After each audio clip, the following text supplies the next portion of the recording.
नमस्कार, मैं साइमा खान हाजिर हूँ आपका पसंदीदा शो सिनेमा की दुनिया लेकर। इस प्रोग्राम में हम हर हफ्ते आपको फिल्म जगत से जुड़ी तमाम अपडेट्स बताते हैं और साथ ही साथ फिल्मी कलाकारों की जिंदगी और उनके व्यक्तित्व से भी आपको रूबरू कराते हैं। आज के प्रोग्राम में भी आपके लिए बहुत कुछ खास है, तो चलिए फिर अपने शो की शुरुआत करते हैं। फारूक शेख का नाम लेते ही हमारे जहन में एक ऐसे सादगी से भरे अभिनेता की छवि उभर कर आती है जो जब भी फिल्मी पर्दे पर आता तो अपने अभिनय से दर्शकों को लाजवाब कर देता। फारूक शेख, जिन्होंने फिल्मी पर्दे पर ऐसे समय में कदम रखा जब फिल्म उद्योग में पैरेलल सिनेमा अपनी उपस्थिति दर्ज करा रहा था। यूं तो फारूक शेख ने अपने 4 दशक के फिल्मी करियर में बहुत ही कम फिल्में की हैं और उसकी वजह ये रही कि वो अपने सब्जेक्ट को लेकर बहुत ही ज्यादा संजीदा रहते थे। और जैसा कि हमने बताया कि उन्होंने उस समय के कई महान और असाधारण फिल्म निर्माताओं के साथ काम किया, जिसमें सत्यजीत रे, साई परांजपे और मुजफ्फर अली जैसे निर्माता रहे। और फारूक शेख ने सिर्फ संजीदा अदाकारी ही नहीं की, उनके नाम चश्मे बदूर, साथ साथ, कथा और रंग बिरंगी जैसे फिल्में भी हैं जिसमें उन्होंने मज़ाहिया अदाकारी करके लोगों का दिल जीत लिया। तो इस तरह के थे फारूक शेख, जिनके व्यक्तित्व के कई रंग हैं। तो आज हम उनके फिल्मी सफर पर नजर डालेंगे और साथ ही साथ उनकी शख्सियत की भी बात करेंगे। तुमको देखा तो ये ख्याल आया, तुमको देखा तो ये ख्याल आया। फिल्म जगत में फारूक शेख का नाम असाधारण श्रेणी के फिल्मकारों की फिल्मों में मंझे हुए कलाकार के रूप में लिया जाता है। एक ऐसा अदाकार जो अपने अभिनय के माध्यम से दर्शकों के दिलों पर ऐसी छाप छोड़े जिसे वर्षों तक मिटाना मुश्किल हो। फारूक शेख ने एक्टिंग की हर विधा में काम किया और खुद को साबित किया। अपनी सादगी से भरे अभिनय से उन्होंने सिने प्रेमियों के दिलों में जगह बनाई। लीड एक्टर से लेकर साइड हीरो और कैरेक्टर रोल तक फारूक शेख ने 4 दशक तक फिल्मों में काम किया। वहीं टीवी स्क्रीन पर भी उन्होंने कई दमदार किरदार निभाए। अबे अबे अबे फूल उखाड़ दिया। कौन है? साहब को बुला। हैं? साहब को बुला, साहब को। हैं? अरे क्या कर रहा है, बहरा क्या? जानो साहब को बुला। अगर मैं ये कह दूं कि मैं ही साहब हूं तो तो मैं साहब को कह के तेरी नौकरी फारूक शेख का जन्म 25 मार्च 1948 को गुजरात के वडोदरा के पास एक गांव में हुआ था। इनका खानदान अपने गांव का जमींदार माना जाता था। 5 भाई बहनों में फारूक शेख सबसे बड़े थे। इनके पिता मुस्तफा शेख एक वकील थे, इसीलिए वो चाहते थे कि फारूक शेख भी वकालत करें। फारूक शेख की शुरुआती शिक्षा मुंबई के सेंट मैरी स्कूल से हुई, जिसके बाद उन्होंने सेंट जेवियर कॉलेज में एडमिशन ले लिया। इसी कॉलेज में ही ये पहली दफा एक्टिंग की तरफ आकर्षित हुए और कॉलेज में होने वाले नाटकों में इन्होंने हिस्सा लेना शुरू कर दिया। इसी कॉलेज में इनकी दोस्ती शबाना आजमी से हुई, जो कि इनकी जूनियर थी। शबाना आजमी और फारूक साहब ने कई नाटकों में एक साथ काम किया। तुम्हीं से रोशन है रात मेरी, तुम्हीं से हर दिन हुआ सुनहरा। उठी जहां भी नजर तुम्हारी। कॉलेज के दिनों से ही इन्होंने इप्टा यानी इंडियन पीपल्स थिएटर एसोसिएशन भी ज्वाइन कर लिया और इप्टा के साथ ही ये नाटकों में काम करने लगे। इन्हीं दिनों में इन्होंने रेडियो में वॉइस ओवर आर्टिस्ट भी काम किया था और यहीं से इनकी पहली कमाई भी हुई थी। सेंट जेवियर कॉलेज के बाद जब सिद्धार्थ कॉलेज ऑफ लॉ से इन्होंने पढ़ाई पूरी की तो इनके पिता को लग रहा था कि इनका बेटा अब उन्हीं की तरह वकालत करेगा। लेकिन दोस्तों के साथ यूं ही शुरू किया अभिनय अब इनका पैशन बन चुका था। वो फिल्मों में काम करना चाहते थे, जिसके लिए इन्हें पहला ब्रेक निर्देशक MS सत्यू की फिल्म गर्म हवा में मिला। यही वो वक्त था कि जब निर्देशक MS सत्यू के पास अपनी फिल्म गर्म हवा बनाने के लिए पैसे तक नहीं थे और यही वजह थी कि वो अपने साथी कलाकारों से इस फिल्म में काम करने के लिए कह रहे थे और उन्होंने फारूक शेख को अप्रोच किया और फारूक शेख ने भी एम एस सत्यू को निराश नहीं किया और बिना किसी फीस लिए उनकी फिल्म में काम किया। लेकिन फारूक शेख के लिए यहाँ पर एक मुश्किल ये थी कि अपने पिता को मनाना, जो ये चाहते थे कि वो भी उन्हीं की तरह से वकील बने। लेकिन फारूक शेख जो अभिनय के लिए इतने ज्यादा दीवाने हो चुके थे कि उन्होंने किसी हाल अपने पिता को मना ही लिया। उन्होंने गर्म हवा फिल्म में काम किया और उनके काम को भी खूब सराहा गया और जिसके बाद एम एस सत्यू ने उन्हें फिल्म के लिए 750 रुपए दिए। यूं तो फिल्म गर्म हवा बलराज साहनी पर केंद्रित थी, लेकिन इस फिल्म में फारूक शेख अपने अभिनय से पहचान बनाने में कामयाब रहे। सिकंदर, अब तक कितने एप्लीकेशन दे चुके हो? 40 से कम तो नहीं होगी। मुझसे बहुत पीछे हो यार, अब तक 60 के ऊपर पहुंच चुका हूं मैं। डटे रहो प्यारे। अरे धार पर। चलो यार जल्दी करो, हम लोग जाना चाहिए। हाँ चलो। कहाँ? हमारे बिना कौन से दफ्तर की कुर्सी खाली पड़ी है? अंधेर है साला, अंधेर। गर्म हवा के बाद महान निर्देशक सत्यजीत रे ने उन्हें अपनी फिल्म शतरंज के खिलाड़ी के लिए साइन किया। फारूक ने इस फिल्म में भी अपने किरदार को मजबूती से निभाया। अगले ही साल वो मुजफ्फर अली की फिल्म गमन में नजर आए।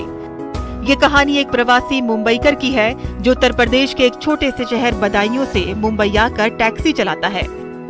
अपनी पत्नी से मिलने के लिए लौटने की उम्मीद तो करता है, लेकिन घर लौटने के लिए पर्याप्त बचत नहीं कर पाता।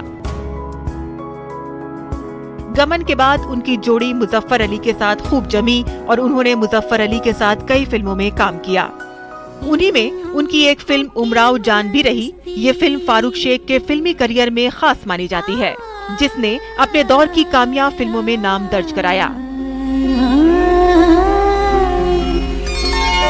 इन आँखों की मस्ती के मस्ताने हजारों हैं, मस्ताने हजारों हैं, इन आँखों से वाबस्ता। सागर सरहदी के निर्देशन में बनी फिल्म बाजार भी फारूक शेख की कामयाब फिल्म रही। एक संवेदनशील मुद्दे पर बनी इस फिल्म में फारूक के बेहतरीन अभिनय की खूब चर्चा हुई। इन सभी फिल्मों ने फारूक शेख को पैरेलल सिनेमा का एक बड़ा नाम बना दिया। बेखुद किया हमें आपसे भी जुदा कर चले, दिखाई दिए यूं के बेखुद किया, दिखाई दिए यूं। वहीं साई परांजपाई की फिल्म चश्मे बद्दूर को भला कौन भूल सकता है। इस फिल्म में फारूक शेख का एक अलग ही रंग देखने को मिला। इस फिल्म से पहले ये समझा जाता था कि वो सिर्फ संजीदा किरदार ही निभा सकते हैं, लेकिन इस फिल्म में उन्होंने जबरदस्त कॉमेडी करके देखने वालों का दिल जीत लिया। दीप्ति नवल और फारूक शेख की जोड़ी को लोगों ने खूब पसंद किया और यही वजह रही कि इन दोनों ने कई फिल्मों में काम किया। चश्मे बद्दूर के बाद ये फिल्म कथा में एक साथ नजर आए। फिल्म कथा में फारूक शेख ने एक ऐसे फेकू इंसान का किरदार अदा किया जो अपनी सफलता की झूठी कहानियां सुनाकर लोगों को प्रभावित करता था। यूं तो ये एक नेगेटिव रोल था, लेकिन फारूक शेख ने इसमें अपनी मजाहिया एक्टिंग करके लोगों का दिल जीत लिया। इस फिल्म की मिसाल खरगोश और कछुए की कहानी से दी जाती है, जिसमें खरगोश का किरदार फारूक शेख निभा रहे थे और कछुए का किरदार नसीरुद्दीन शाह निभा रहे थे, जो एक शांत स्वभाव के व्यक्ति होते हैं। फिल्म की हीरोइन दीप्ति नवल हैं, जिन्हें फारूक अपनी झूठी सफलता की कहानियां सुनाते हैं। इसके बाद दीप्ति नवल और फारूक शेख कई फिल्मों में नजर आए, जिनमें साथ साथ किसी से न कहना, रंग बिरंगी फिल्में रहीं। वही फिल्म नूरी में काम करके उन्होंने ये भी साबित कर दिया कि वो रोमांटिक फिल्मों में भी काम कर सकते हैं। थोड़ी देर आग ताप लो, बहुत सर्दी है, ठंड लग जाएगी। ठंड जिस्म को लगती है और वो खामोश हो चुका है, और रूह के पास ठंड का क्या कहूं। आजा रे ओ मेरे दिल भर आजा, दिल की प्यास बुझा जा रे। आजा रे। 90 की दहाई में अपने फैंस की पसंद का ख्याल करते हुए उन्होंने छोटे पर्दे का भी रुख किया और एक मशहूर टीवी शो जीना इसी का नाम है की होस्टिंग की। इनकी एंकरिंग का अंदाज लोगों को खूब पसंद आया। इसके अलावा फारूक शेख का थिएटर से नाता भी आखिरी वक्त तक रहा। शबाना आजमी के साथ उनका प्ले तुम्हारी अमृता 20 सालों तक चला था। देश विदेश में इन्होंने इस नाटक को परफॉर्म किया था और ख्याति पाई। फारूक शेख बेहतरीन अभिनेता होने के साथ साथ अच्छे दिल के इंसान भी थे। इसकी मिसाल हम आपको यूं दे सकते हैं कि 26/11 के आतंकवादी हमले में ताज होटल के एक कर्मचारी की हत्या हो गई। फारूक शेख ने जब ये खबर अखबार में पढ़ी तो बिना वक्त गवाए उन्होंने उसके दोनों बेटों की पढ़ाई की जिम्मेदारी ले ली और उनका खर्च बर्दाश्त किया। तो इस तरह के थे फारूक शेख, जो हमें जिंदा दिली के साथ साथ बहुत कुछ सिखा गए। 2009 में आई फिल्म लाहौर के लिए इन्हें सपोर्टिंग रोल का अवार्ड मिला। ये जवानी है दीवानी फिल्म में ये रणबीर कपूर के पिता के रोल में नजर आए थे। इसके बाद क्लब 60 में सारिका के साथ दिखे। इस फिल्म में इन्होंने अपनी इमोशनल एक्टिंग से लोगों को खूब रुलाया। इस फिल्म के बाद ही वो खबर आई जिसने सभी को गमगीन कर दिया। नए साल के मौके पर फारूक अपने परिवार के साथ दुबई घूमने गए थे। वहीं 28 दिसंबर 2013 को हार्ट अटैक की वजह से उनका निधन हो गया। इनके मौत की खबर जैसे ही भारत पहुंची, फिल्म इंडस्ट्री में मातम परस गया। इनके फैंस भी इस खबर से बेहद दुखी हुए। मजबूर हो गए, क्यों जिंदगी की राह में मजबूर हो गए, इतने हुए करीब कि हम दूर हो गए, क्यों जिंदगी की राह में मजबूर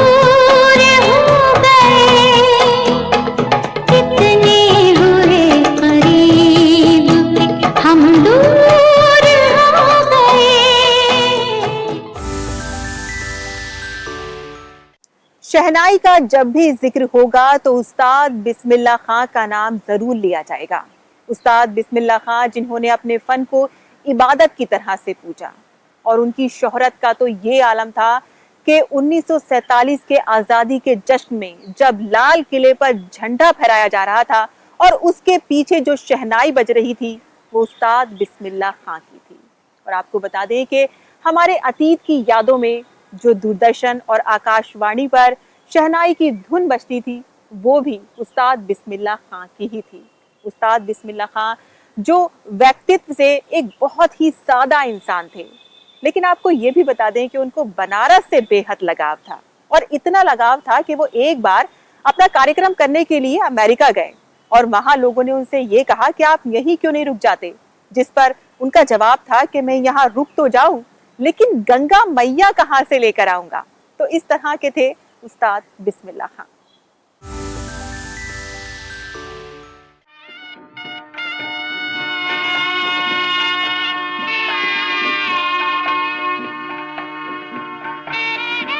मुझे बिस्मिल्लाह कहते हैं और कुरान मजीद शुरू होता है कि बिस्मिल्लाह से।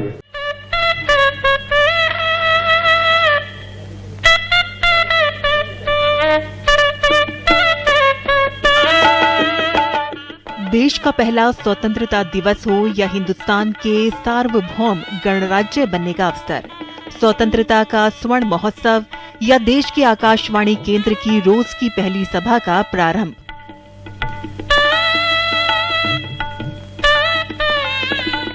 या फिर देश में दूरदर्शन प्रसारण की शुरुआत और न जाने कितने ऐसे अवसर हों, इन सभी से एक व्यक्ति अभिन्न रूप से जुड़ा रहा। उस शख्सियत को दुनिया उस्ताद बिस्मिल्लाह खान के नाम से जानती है। वे कहते थे कि मुझे बिस्मिल्लाह कहते हैं और कुरान भी शुरू होता है बिस्मिल्लाह से।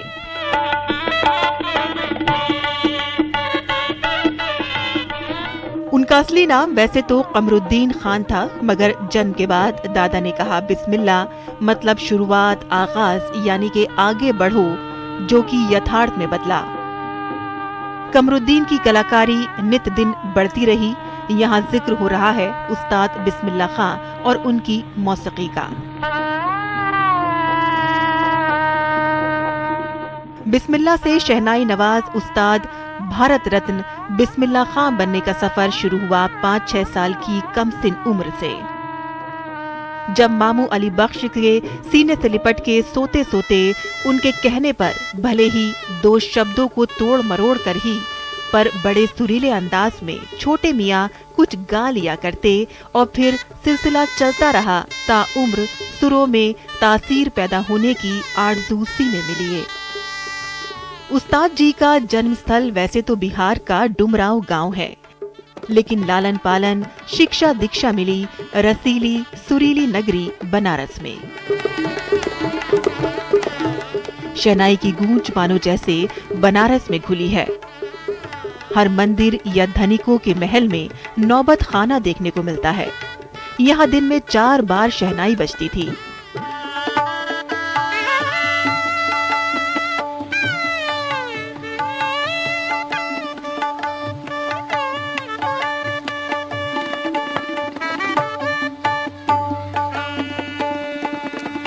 सामान्य घरों में भी कोई खास प्रसंग शहनाई के सुरों से महकता था। ऐसे माहौल में शहनाई का यही संस्कार पिता खान साहब पैगंबर बख्श से बिस्मिल्लाह को मिला। शहनाई की विधिवत शिक्षा उन्होंने मात्र 6 वर्ष की आयु से ही वाराणसी में उनके मामू खान साहब अली बख्श के यहाँ शुरू कर दी।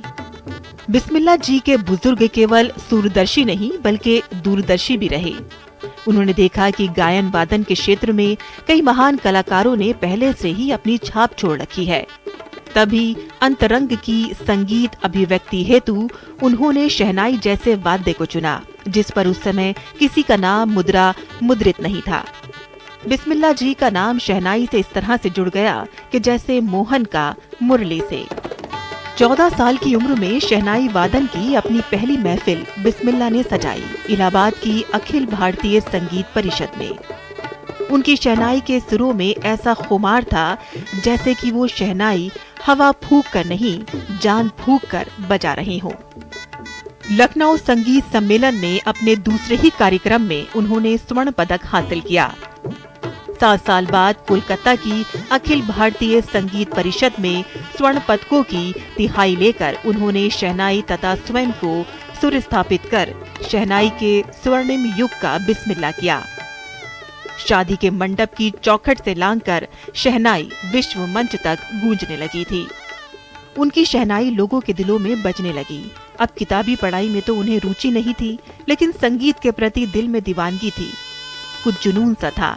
तभी तो एक लोक वाद्य को शास्त्रीय संगीत के मंच पर सोलो वाद्य की पहचान दिलाने का भगीरथ कार्य बिस्मिल्लाह जी के द्वारा संपन्न हुआ। और देखते ही देखते शहनाई और बिस्मिल्लाह दोनों एक दूसरे के पर्यायवाची शब्द हो गए। आकाशवाणी के लखनऊ केंद्र से उनका पहला कार्यक्रम प्रसारित हुआ 1938 में, जब उनकी उम्र 22 साल की थी। विहाग, भैरवी, तौड़ी, दुर्गी, बागेश्वरी, जौनपुरी जैसे राग उनकी शहनाई से प्रवाहित हुए थे। सुगम संगीत से भी उन्हें विशेष लगाव था। सन 1941 में लखनऊ में ग्रामोफोन कंपनी द्वारा रिलीज 3 रिकॉर्ड्स में मालकौंस, तोड़ी जैसे रागों के साथ साथ दादर, ठुमरी का भी समावेश हुआ। 50 के दशक में उन्होंने फिल्म जगत में भी शिरकत की। गूंज उठी शहनाई फिल्म और दिल का खिलौना हाय टूट गया, ये गाना तो उन्हें घर घर के हर दिल में स्थापित कर गया। दिल का खिलौना है टूट गया, दिल का है ये तरस हमारी है। फिल्म जगत में भी उनकी शहनाई का बोलबाला हुआ।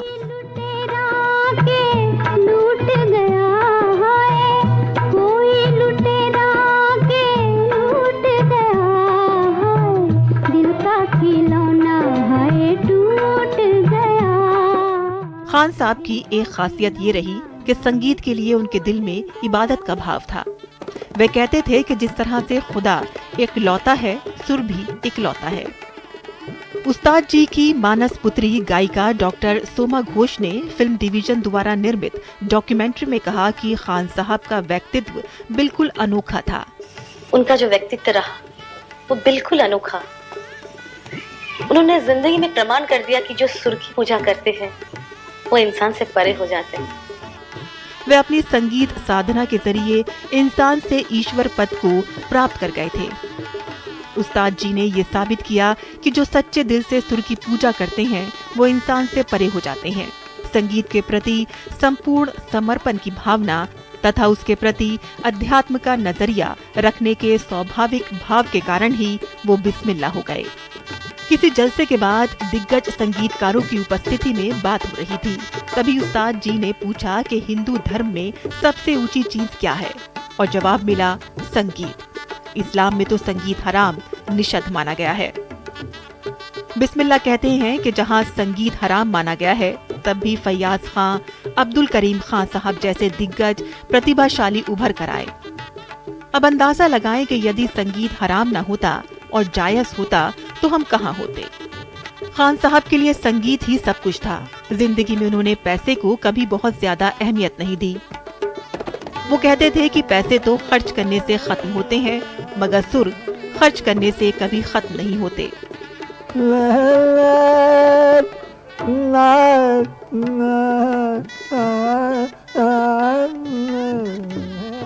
खान साहब जैसे संगीत के साधक कभी मृत्यु को प्राप्त नहीं होते। वे गंधर्व लोक से मृत्यु लोक में बीच बीच में आते जाते रहते हैं, हम जैसों का जीवन अपनी सुर गंगा से पावन करने के लिए। तो फिल्म जगत में और कुछ क्या खास रहा, देखते हैं अपने खास सेगमेंट बातें फिल्मी में। फिल्म जगत के प्रसिद्ध निर्देशक प्रदीप सरकार इस दुनिया को अलविदा कह गए। 67 वर्ष की उम्र में उनका निधन हो गया। सरकार को उनके मूल कहानी कहने के दृष्टिकोण और अपने दर्शकों को भावनात्मक रूप से जोड़ने की क्षमता के लिए प्रशंसा मिली थी। उनका जन्म 30 अप्रैल 1955 को कोलकाता के पश्चिम बंगाल में हुआ था। उन्होंने 2005 में फिल्म परिणीता के साथ निर्देशन की दुनिया में कदम रखा। इस फिल्म में विद्या बालन ने मुख्य भूमिका निभाई है। उनके निर्देशन में बनी ये पहली फिल्म जबरदस्त हिट हुई, जिसके बाद उन्होंने लागा चुनरी में दाग, लफंगे परिंदे, मर्दानी और हेलीकॉप्टर इला जैसी सफल फिल्मों का निर्देशन किया। प्रदीप सरकार अपनी फिल्मों में सामाजिक रूप से महत्वपूर्ण मुद्दों के सुंदर व्याख्यान के लिए प्रसिद्ध थे। उन्होंने अपनी फिल्मों के माध्यम से महिलाओं और अन्य उत्पीड़ित समूहों की चुनौतियों को दर्शाया। इसके साथ ही उन्होंने अपनी फिल्मों में प्रेम, परिवार और सामाजिक मुद्दों के विषयों को खोजा और उसकी ईमानदारी और भावनात्मक समृद्धि के लिए उन पर काम किया। फिल्मों के निर्माण के अलावा सरकार ने कान फिल्म महोत्सव और मुंबई फिल्म महोत्सव जैसे कई प्रमुख फिल्म समारोह में जूरी सदस्य के रूप में भी भाग लिया। निर्देशन की दुनिया में आने से पहले वो एक विज्ञापन फिल्म निर्माता के रूप में काम कर रहे थे। भारतीय फिल्म उद्योग में उनके योगदान के लिए उन्हें कई प्रशंसाओं और पुरस्कारों से नवाजा गया। उन्हें सर्वश्रेष्ठ निर्देशक के लिए फिल्म फेयर पुरस्कार के अलावा संपूर्ण मनोरंजन प्रदान करने वाली सर्वश्रेष्ठ लोकप्रिय फिल्म के लिए राष्ट्रीय फिल्म पुरस्कार मिला। तो सिनेमा की दुनिया के इस खास एपिसोड में आज के लिए बस इतना ही। अगले हफ्ते हम फिर हाजिर होंगे सिनेमा जगत से जुड़ी तमाम अपडेट्स लेकर। तब तक के लिए हम आपसे इजाजत चाहते हैं। Bye bye, take care and नमस्कार।